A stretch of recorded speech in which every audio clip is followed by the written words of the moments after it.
Hey, welcome to this mini lecture. My name is Dino, and it's on hashtag activism with the case of Mahsa Amini. For those of you who may not know, you may be asking who is Mahsa Amini. She was a 22-year-old Kurdish Iranian woman. The biggest thing that happened with her that's known publicly is that she was arrested in Tehran for, quote, improperly wearing her hijab. From this, she died in police custody under not purely publicly clear information, and this has occurred back in September 16, 2022. This presentation deals with hashtags, so it's going to quickly introduce hashtags. There's a Iranian flag in the background. Quote, this combination of the hash in front of a hashtag and characters that follow serves as a label for the message itself and is linked to a search for those characters. So when you're searching for it, you search for those characters.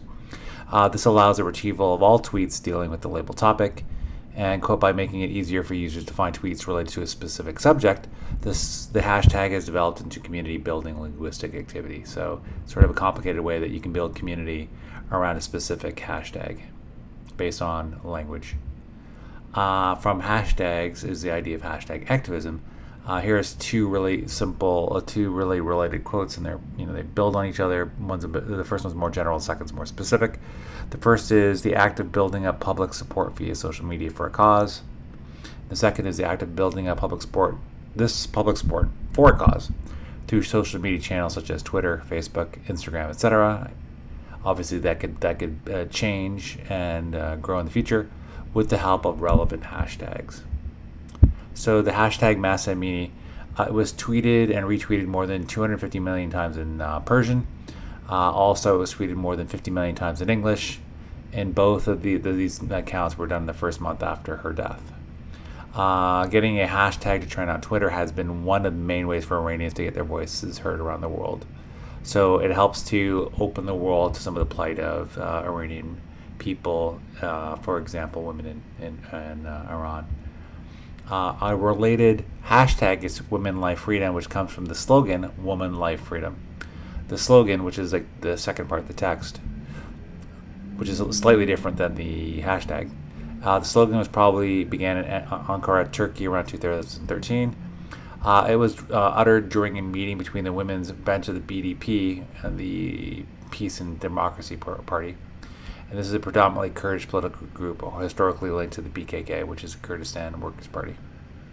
Apologize about the acronyms because they're a little bit different in different languages. Both the Mahsa Amini and Women Life Freedom hashtags are consistent and relevant hashtags for everyone to follow the crisis. So if you follow either of those things, they will give you similar types of information because they are related. And as Athlikar states, hashtags were the movement's backbone, especially for people outside the country who do not know about what's going on, especially those who are not fluent in Persian. Visual imagery is also useful, as it often is, especially online. Iranian artists have bypassed the Ministry of Culture and Islamic Guidance censorship over the past 40 years. For example, this is a person outside of Iran, Farouzan, who's an LA-based digital creator, posted on her art on her Instagram page to support the Iranian protests. One work shows a young woman cutting her ponytail in front of the iconic St. Paul, a 17th century arch bridge in Isfahan. And here's the example of it. So this woman's cutting her hair. She's wearing red, and you can see the red scissors above her head. Another way that support for this movement grew was through video. One example is Iranian artist Benjamin, who created a viral video called Unity for Freedom. In it, a security force member was wearing a gloved hand, and he is beating other hands with a truncheon, so it's like a stick.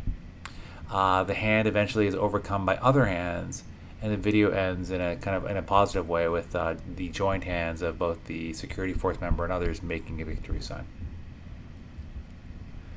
A quick conclusion, quote, in a country where the people have no media, social media has become the medium of the people. Again, another quote, it is the decentralized media that allows people to be heard and seen. This is by Nagin Sharagahe, and I apologize about the pronunciation. She's an Iranian activist, entrepreneur, and former BBC reporter and news presenter. From this, online content has meant that protester voices have not been silenced as clampdowns across Iran have continued at various moments in time. And hashtags and hashtag activism, which work hand in hand, obviously, can help with movements in Iran and beyond. That was hashtag activism in the case of Masa Amini. My name is Dino. Thanks for watching. Please feel free to like this video. Please feel free to leave comments, and please feel free to subscribe to this channel if you want to see similar types of videos on various topics. Thanks for watching. Take care. Bye-bye.